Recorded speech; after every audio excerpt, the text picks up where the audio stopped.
तो क्या Cody Rhodes अपनी सोल देने वाले रॉक को, और यहाँ जो कोडी रोड्स और सेथ रॉलिंस के बीच में बहुत ही बढ़िया प्रोमो हुआ। यहाँ लोगन पॉल और सीएम पंक के बीच में यहाँ बहस हुई है, और बाकी यहाँ थप्पड़ भी मार दिया लोगन पॉल ने सीएम पंक को। यहाँ ब्रॉन ब्रेकर और फिन बैलर का क्या आगे हमें आके जाके मैच देखने मिलने वाला है, और हमें यहाँ पर new women's tag team champion देखने मिले हैं आज के शो पे। सो हेलो रेसलिंग फैंस, तो मेरा नाम है एके और आपका स्वागत है अपने चैनल रेसल न्यूज़ में।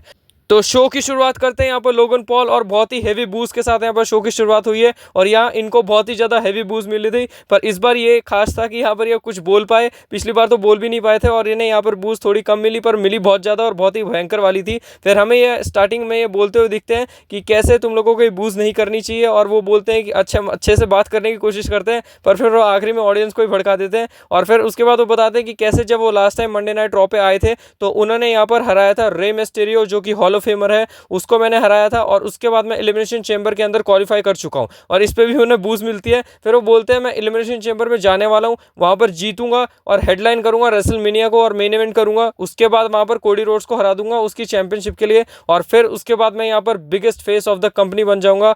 पर एक बंदे को जो ये बात है वो पसंद नहीं आती है, वो है सीएम पंक, और वो निकल के आते हैं वहाँ पर, उनका थीम सॉन्ग हिट होता है। यहाँ लोगन पॉल बहुत ही ज़्यादा गुस्से में दिखाई देते हैं, फ्रस्ट्रेटेड होते हैं, और यहाँ जो सीएम पंक है जब अपना वो पोस्ट कर रहे होते हैं तो यहाँ पर मॉक कर रहे होते हैं, पीछे लोगन पॉल मजे ले रहे होते हैं सीएम पंक के। फिर उसके बाद यहाँ पर लोगन पॉल बोलते हैं कि तुम सारी ऑडियंस को मेरे से क्या दिक्कत है, मतलब वो सीएम पंक के चांस ले रही होती है और लोगन पॉल को वो कर रहे होते हैं, वो बता रहे होते हैं। फिर वो सीएम पंक को बोलते हैं कि तुझे मुझसे क्या दिक्कत है। फिर सीएम पंक को बोलते हैं क्या तू मुझसे जेलस फील करता है, क्यों? क्योंकि मैं जितनी भी सारी चीज़ें मैंने यहाँ पर रिंग से बाहर किया उन सब में मैं आउटस्टैंडिंग रहा हूँ और बढ़िया रहा हूँ, और बाकी जो तेरे करियर की बात की जाए तो तेरा करियर हमेशा की तरह फेल रहा और तेरा बिल्कुल ही बकवास करियर गया है। और उसके बाद यहाँ पर फिर जो सीएम पंक को ये सारी बातें बोलने लगते हैं। फिर सीएम पंक बताते हैं कि कैसे मुझे तुझसे कोई दिक्कत नहीं है, मेरे को ना यहाँ पर बस बिजनेस हैंडल करने आना है, तू एलिमिनेशन चेंबर के अंदर है, और मैं तुझ में एक चीज़ देखता हूँ वो है एक स्टूपिड आदमी। और वो बताते हैं कि कैसे तू जनरेशनल सुपरस्टार कहलाता है अपने आप को, पर तू कुछ भी नहीं है, ना तेरे अंदर करेक्टर है, ना तेरे अंदर कुछ भी सब्सटेंस है, तेरे अंदर किसी भी चीज़ की मतलब थोड़ी सी भी चीज़ नहीं है कि तू एक जनरेशनल सुपरस्टार बन सके। और ये चीज़ बोल के यहाँ पर बहुत ही बुरी तरीके से यहाँ पर छिल देते हैं लोगन पॉल की। फिर उसके बाद बोलते हैं कि तू किसी चीज़ के लिए भी डिजर्व नहीं करता है और बिल्कुल भी बकवास आदमी है तू। फिर उसके बाद यहाँ पर लोगन पॉल बताते हैं कि कैसे ये लोग हैं, जितने भी लोग हैं, ये सारे के सारे बंदे मेरा नाम चैंट करेंगे जैसे जॉन सीना, स्टोन कोल्ड और तेरा नाम करते हैं। और उसके बाद वो बताते हैं कि कैसे जो स्पॉटलाइट है वो तू हैंडल नहीं कर पाया जब तू रिटर्न किया था अपना ग्रेटेस्ट रिटर्न डब्ल्यूडब्ल्यू के अंदर, उसके बाद तूने अपने आप को इंजर्ड कर लिया और तू यहाँ पर स्पॉटलाइट बिल्कुल भी ले नहीं पाया। फिर उसके बाद यहाँ सीएम पंक बताते हैं कि कैसे जितने भी लोगों का तूने नाम मेंशन किया है वो सारे के सारे लेजेंड्स हैं इंक्लूडिंग मी, और यहाँ पर चैंट्स बहुत ही बढ़िया लगते हैं। फिर यहाँ बहुत ही ज़्यादा क्राउड बढ़िया पॉप करता है। फिर उसके बाद यहाँ बताते हैं कि कैसे तूने बस एक चीज़ यहाँ पर अच्छी बोली है कि जो नाम है वो बदलते रहते हैं, नाम यहाँ पर चेंज होते रहते हैं, और यहाँ जो जितने भी नाम है वो आगे अब चेंज होते रहेंगे। और बाकी बात रही एलिमिनेशन चेंबर की, तो एलिमिनेशन चेंबर में मैं जीतने वाला हूँ, और मैं हूँ वो जो हिस्ट्री बनाता हूँ, और तू है बस हिस्ट्री बन के रह जाएगा। और ये करके यहाँ पर बताते हैं कि एलिमिनेशन चेंबर में मैं जीतने वाला हूँ, रेसलमेनिया में मैं जाऊंगा और मेन इवेंट मैं करूंगा, इट्स ऑल अबाउट मी, ऐसा करके वो बोलते हैं। और फिर वो बोलते हैं तुम इस चीज़ के लिए और इस बिजनेस के लिए कुछ भी नहीं हो, यू आर नो बड़ी, ऐसा करके यहाँ पर बोल देते हैं। और उसके बाद फिर वो बोलते हैं कि एलिमिनेशन चेंबर में मैं जीतने वाला हूँ और तुझे पता चलेगा कि ये लोग मेरा नाम क्यों चैंट करते हैं। और ये चीज़ बोल के ही जो लोगन पॉल का गुस्सा है वो बहुत ही ज़्यादा देखने मिलता है उनके चेहरे पर। और यहाँ जो दोनों हैं फेस टू फेस आ जाते हैं और एकदम क्लोज होते हैं, और जो लोगन पॉल है यहाँ पर मतलब अजीब तरीके से एक्ट कर रहे होते हैं। मैं सोचा कुछ ना, मेरे को लगी था यहाँ पर लोगन पॉल कुछ ना कुछ तो करने वाले हैं। और इतनी देर में हमें यहाँ पर देखने मिलता है लोगन पॉल ने थप्पड़ मार दिया सीएम पंक को, और जो तो थप्पड़ मार के वो भागे वो अलग ही फनी लगा। और यहाँ पर जो थप्पड़ लग गया सीएम पंक को वो भी अलग ही था, बहुत ही तेज थप्पड़ मारा कि उनको खून निकलने लग गया था सीएम पंक को। फिर यहाँ पर जो लोगन पॉल है वो भाग के जाते हैं, यहाँ से भाग जाते हैं जल्दी और हंसते हंसते जाते हैं और बोलते हैं ऊप्स ये क्या हो गया, गलती हो गई यार, मेरा तो गलती से हो गया, ऐसे ऐसे करते लगते हैं वो बाहर जाके और हंस रहे होते हैं। और सीएम पंक यहाँ पर बहुत ही ज़्यादा चिल माइंडेड होते हैं, ज़्यादा कुछ उन्होंने बोला नहीं। वो बोलते हैं कि एलिमिनेशन चेंबर में तू मेरे को मिलने वाला है और तेरे को पता चलेगा कि ये सारे लोग जो मेरा नाम है क्यों चैंट करते हैं, और तू बहुत ही बुरी मुसीबत में फंस चुका है। और ये चीज़ करके यहाँ पर जो बहुत ही अच्छे से यहाँ पर सीएम पंक एंड करते हैं। तो नेक्स्ट यहाँ पर हमें प्रोमो खत्म होने के बाद देखने मिलता है लुडविग काइजर वर्सेस पेंटा वर्सेस पीट डन, और पीट डन बोल रहा हूँ बुच। और यहाँ जो मैच है ये बहुत ही ज़्यादा बढ़िया मैच था, ये शायद पूरे शो का सबसे बढ़िया मैच हमें यहाँ पर देखने में था, ट्रिपल थ्रेट मैच। और यहाँ पर एक ऐसी चीज़ हो गई है जो शायद एक्सपेक्ट नहीं की थी लोगों ने। और बाकी जो मैच की बात की जाए तो ये जो मैच है बहुत ही ज़्यादा बढ़िया था और तीनों सुपरस्टार जब एक साथ आ जाते हैं तो बहुत ही बढ़िया मैच यहाँ पर डिलीवर करके देते हैं। और इस बार भी इन्होंने ऐसे ही कुछ किया है। फिलहाल तो ये एक साथ कभी तीनों एक साथ तो नहीं लड़े थे, पर सिंगल में हमें मैच देखने मिले बहुत ही बड़े थे। पर ये जब तीनों एक साथ रिंग में उतरे तो बहुत बड़े बड़े यहाँ पर मूव देखने मिले। यहाँ पर लूचा वाले मूव्स थे, यहाँ क्रूजर वेट वाले मूव्स हमें देखने मिले। लुडविग काइजर का जो रेसलिंग स्टाइल है वो तो आप सभी को पता ही है कि कितना बढ़िया है। तो ये पूरा मैच बहुत ही बढ़िया यहाँ पर हमें देखने मिला। आप इस मैच को एक बार जरूर जाके देख सकते हैं अगर आपको रेसलिंग में बहुत ही ज़्यादा इंटरेस्ट है तो। और बाकी मैच की बात की जाए तो यहाँ पर स्टील कर लिया यहाँ पर लुडविग काइजर ने विक्ट्री। यहाँ पर जो पेंटा ने अपना मूव मारा था तो उन पेंटा को बाहर फेंक देते हैं, फिर अपना फिनिशर लगा के लुडविग काइजर जीत जाते हैं, जिससे कि पेंटा यहाँ पर पहला मैच हार चुके हैं डब्ल्यूडब्ल्यू के अंदर। भले ही वो सिंगल मैच नहीं था पर ये एक मैच हार चुके हैं और यहाँ पर पेंटा पहला मैच हार चुके हैं डब्ल्यूडब्ल्यू के अंदर। फिर यहाँ पर स्टोरी लाइन कंटिन्यू रहेगी। बाकी फिर हमें नेक्स्ट यहाँ पर देखने मिलता है जो न्यू डे है वो यहाँ पर आती है और बताती है कि पिछले हफ्ते जो उन्होंने रे मिस्टेरियो को तोड़ा है उस सारी चीज़ों के बारे में बताते हैं। और जो बूज है वो तो मिल ही रही होती है, बिल्कुल मतलब हमेशा की तरह वही हो रहा होता है। इनको बोलने का भी अजीब सा मतलब सुनाई नहीं देता, जो भी बोलने की कोशिश करते हैं। एलडब्ल्यू के साथ इनका मैच हो रहा है तो बहुत ही जल्दी खत्म हो जाता है और बहुत ही बड़े यहाँ पर बुक किया न्यू डे को हरा देती है न्यू डे। और उतनी देर में हमें ड्रैगन ली आते हुए दिखते हैं क्योंकि यहाँ पर न्यू डे बहुत ही बुरी तरीके से डोमिनेट कर रही होती है, यहाँ पर मार रही होती है मैच जीतने के बाद भी। फिर उसके बाद देखने मिलता है वो ड्रैगन ली को भी मार देते हैं और यहाँ पर जो डोमिनेंस है अभी भी जारी है। तो नेक्स्ट हमें यहाँ पर गुंथर देखते हुए मिलते हैं और गुंथर यहाँ पर बहुत ही बढ़िया यहाँ पर चीज़ यहाँ पर आज हमें देखने मिली गुंथर के द्वारा। फिर गुंथर ये बोलते हैं कि कैसे मेरे को बहुत ही बुरा लगा था जब जे उसो ने को चूज किया और मेरे को बहुत गुस्सा आया था, पर अब मैं ठीक कर रहा हूं क्योंकि मैं उस बंदे को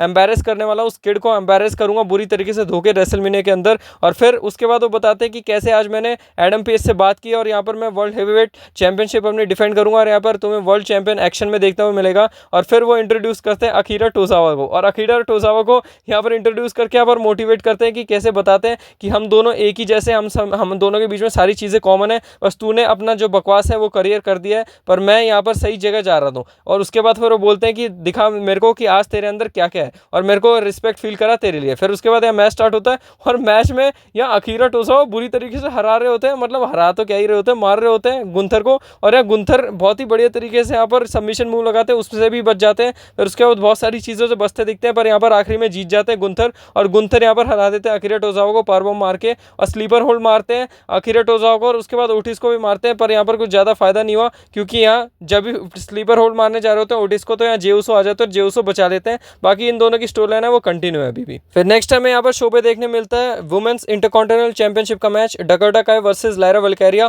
और इन दोनों का जब भी मैच होता है तो बहुत ही बढ़िया होता है, इन दोनों का मैच हमें बहुत बढ़िया देखने मिला। और यहाँ पर जो मैच में हमें ऐसा लगा था शायद डकोटा काय जीत जाएंगी पर ऐसा कुछ भी नहीं हुआ। यहाँ जो लायरा वल्केरिया उन्होंने अपनी चैंपियनशिप रिटेन की। और बाकी मैच की बात रही तो बहुत बढ़िया मैच था और यहाँ पर लायरा वल्केरिया यहाँ पर मैच में जीत जाती है। फिर हमें देखने मिलता है जो आइवन है वो आके लायरा वल्केरिया और डकोटा काय दोनों को ही मार देती है और यहाँ पर स्टैंड होल्ड करती है चैंपियनशिप के साथ। फिर नेक्स्ट हमें यहाँ पर सैमी ज़ैन आते हुए दिखते हैं और यहाँ सैमी ज़ैन बहुत ही ज़्यादा इमोशनल और गुस्से में दोनों में होते हैं और वो बताते हैं कि कैसे जो केविन ओवेंस है उसको मैंने कभी समझा नहीं, वो इतना गंदा भी हो सकता है और इतना बकवास आदमी है वो, और उसने मेरे फैमिली के ऊपर भी आ गया वो। अब ये सारी चीज़ें सीरियस हो रही हैं। अब एलिमिनेशन चैम्बर में तुम जो मेरा रूप देखोगे बिल्कुल भी सही नहीं होगा। भले ही मेरी अभी नेक 100% नहीं है पर मैं यहाँ पर केविन ओवेंस को जो हेल्थ दिखाने वाला हूँ वो खुद भी यकीन नहीं कर पाएगा कि उसके साथ क्या हुआ। और यहाँ पर जो मैच होने वाला है एलिमिनेशन चैम्बर अनसेक्शन वो इसी तरीके से हाइप करते हुए दिखते हैं सैमी ज़ैन और केविन ओवेंस। और मेरे को ऐसा लगता है मैच बहुत ही ज़्यादा बढ़िया होने वाला है और जो इनकी स्टोरी लाइन है बहुत बढ़िया अच्छे से बढ़िया यहाँ पर डब्ल्यूडब्ल्यू दिखाने वाली है। और यहाँ सैमी ज़ैन पूरी तरीके से यहाँ पर फोकस्ड है और यहाँ पर सैमी ज़ैन हमें देखने मिलेंगे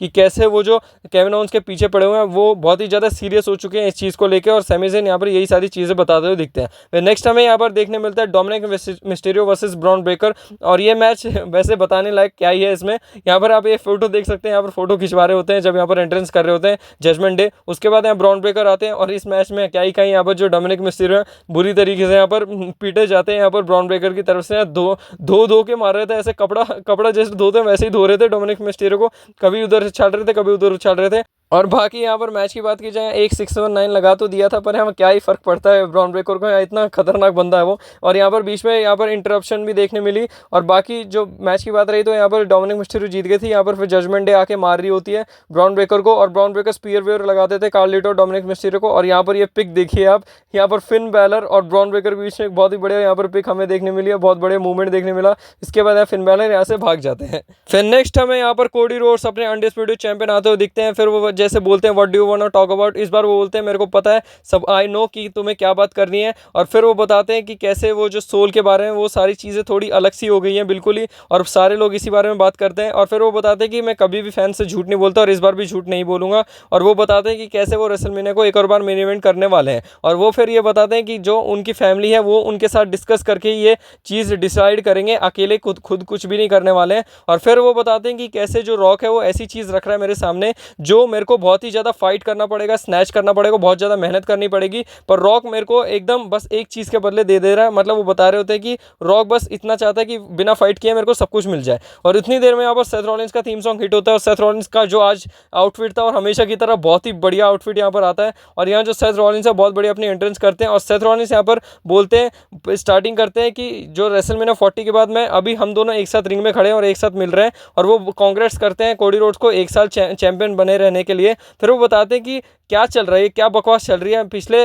फ्राइडे से मैं देख रहा हूँ ये क्या सोल वाली बकवास चल रही है। और फिर वो बताते हैं कि कैसे जो चीज़ें हैं वो बिल्कुल ही बकवास कर रहा है कोडी रोड्स। और वो बोलते हैं कि जो रॉक ने ये चीज़ कही है तुझे उसी टाइम उसको थप्पड़ मार देना चाहिए था, और मेरे को ये रिग्रेट फील मत करा कि क्या मैंने तेरे लिए इतनी सारी चीज़ें सेक्रीफाइस की हैं और तू यहाँ पर सोल और ये सारी बकवास वापस रॉक के साथ करने लगा। और यहाँ पर क्राउड इसी बार में यहाँ पर अप्लॉज करता है, यहाँ पर तालियां बजाता है सेथ रॉलिंस के लिए। और वो बताते हैं कि कैसे जो ये चीज़ है ये तेरे लिए बर्डन बन चुकी है क्या, चैंपियनशिप जो तेरे कंधे पे रखी हुई है तो इसको बर्डन मानने लगा है क्या, और ये मेरे लिए बर्डन नहीं है, यहाँ पर ऐसा करके सेथ रॉलिंस बताते हैं। फिर उसके बाद सेथ रॉलिंस यहाँ पर अच्छे से कोडी रोड्स को बोलते हैं कि क्या ये सारी चीज़ें बकवास चल रही है, तू ये क्या बोले जा रहा है कि वो तेरे को दे देगा, तू बस थोड़े से बिलियन फॉलोअर्स और थोड़ी सी मूवीज़ के लिए ये सारी बकवास चीज़ें करने जा रहा है और तेरे को ये सारी चीज़ें बकवास लग रही है, तो तू यहाँ पर कैसे खड़ा है। ऐसा करके यहाँ पर जो सेथ रॉलिंस है पूरी तरीके से कोडी रोड्स को बता रहे होते हैं कि कोडी रोड्स क्या अपनी राह से भटक रहा है और कोडी रोड्स ऐसे राह से कैसे भटक सकता है, ऐसा करके यहाँ पर सेथ रॉलिंस बता रहे होते हैं। फिर कोडी रोड्स यहाँ पर आके बोलते हैं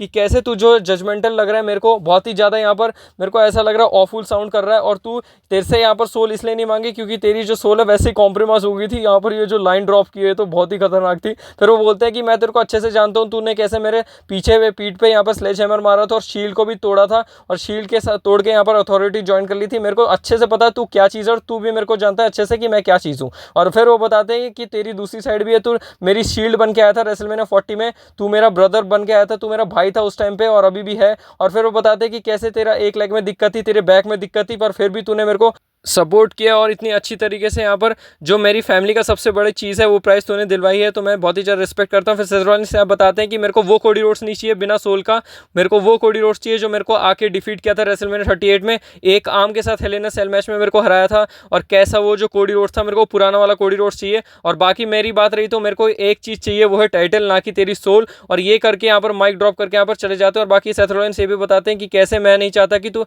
सेम टू सेम मेरे जैसा बंदा है, जो मैं अथॉरिटी में जाके मैंने जो गलतियाँ की थी वो तू वापस से रिपीट ना करे, तो ऐसा करके यहाँ पर कंसर्न दिखा रहे होते हैं सेथ रॉलिंस कोडी रोड्स के लिए। और यहाँ सेथ रॉलिंस चले जाते हैं, कोडी रोड्स यहाँ पर बिल्कुल ही शॉक थे, यहाँ पर समझ नहीं आ रहा कोडी रोड्स को क्या करें। देखो क्या यहाँ पर कोडी रोड्स डिसाइड करते हैं। बाकी इन दोनों का प्रोमो बहुत ही ज़्यादा बढ़िया था, आप एक बार जाके जरूर देखिएगा। फिर नेक्स्ट हमें यहाँ पर मेन इवेंट में देखने मिला Liv Morgan and Raquel Rodriguez versus Naomi and Bianca Blair यहाँ पर वुमेन्स टैग टीम चैंपियनशिप के लिए थे। और ये जो मैच है यहाँ पर जो बहुत ही ठीक ठाक मैच था, यहाँ पर जो डोमिनिक मिस्टीरियो की जो डिस्ट्रैक्शन है वो हर टाइम हमें देखने मिली है, जिसका फायदा उठा के यहाँ पर जो आज हमें new women's tag team champion देखने मिली है। और यहाँ देखने मिलता है कि यहाँ पर जो बियांका ब्लेयर है, यहाँ पर जब बियांका ब्लेयर यहाँ पर रिंग साइड पे होती है तो रिंग साइड के पास हमें देखने मिलता है जो रकेल रॉड्रिगेज है यहाँ पर फेंक देती है बियांका ब्लेयर को अनाउंस टेबल के ऊपर से डोमिनिक मिस्टीरियो की डिस्ट्रैक्शन की वजह से। फिर उसके बाद हमें देखने मिलता है जो अंदर लिव मॉर्गन होती है रिंग पे अपना फिनिशर मारती है और यहाँ पर लिव मॉर्गन जीत जाती है और यहाँ नाओमी को पिन कर देती है और हमें new women's tag team champion आज देखने मिले हैं रॉ के अंदर, रॉ के मेन इवेंट के अंदर। बाकी जो यही था आज का पूरा रॉ, मैंने अच्छी तरीके से डिस्कस किया आपको और अच्छी तरीके से एक्सप्लेन किया है। बाकी आप बताएं आपको जो आज का मंडे नाइट रॉ है वो कैसा लगा। बाकी आज का जो रॉ था बहुत ही बढ़िया था, मेरी तरफ से तो बहुत ही अच्छा और बहुत ही बढ़िया रॉ था। यहाँ पर आखिरी रॉ था यहाँ एलिमिनेशन चैम्बर से पहले। बाकी एलिमिनेशन चैम्बर बहुत ही ज़्यादा हाइप्ड अप हो चुका है, तो आप बताएं आप कितने इंटरेस्टेड और हाइप्ड अप हैं एलिमिनेशन चैम्बर के लिए। और बाकी ऐसी ही इंटरेस्टिंग न्यूज़ अपडेट रूमर्स और सारी शो की हाइलाइट्स देखने के लिए आप रेसल न्यूज़ को सब्सक्राइब करें। बाकी जो WWE एलिमिनेशन चैम्बर को जो जिस तरीके से बिल्ड कर रही है यहाँ पर बिल्कुल भी अच्छे से क्लियर नहीं हो पा रहा कि विनर होगा तो होगा कौन। बाकी जो एलिमिनेशन चैम्बर है बहुत ही ज़्यादा अनप्रेडिक्टेबल हो चुका है, बिल्कुल ही रॉयल रंबल की तरह। बाकी देखो कुछ यहाँ पर शोकर पुल ना कर दें, लोगन पॉल जिता दे या ऐसा कुछ हो जाए, वैसे ऐसा कुछ होने तो नहीं वाला, पर हमें कुछ ना कुछ तो बढ़िया चीज़ें यहाँ एलिमिनेशन चैम्बर से एक्सपेक्ट करनी चाहिए। बहुत ही बढ़िया शो होने वाला है। बाकी ऐसे ही इंटरेस्टिंग, मज़ेदार और इतनी बढ़िया वीडियो के साथ मैं आपको जल्दी मिलता रहूँगा रेसलिंग फैंस। तब तक के लिए take care and good bye.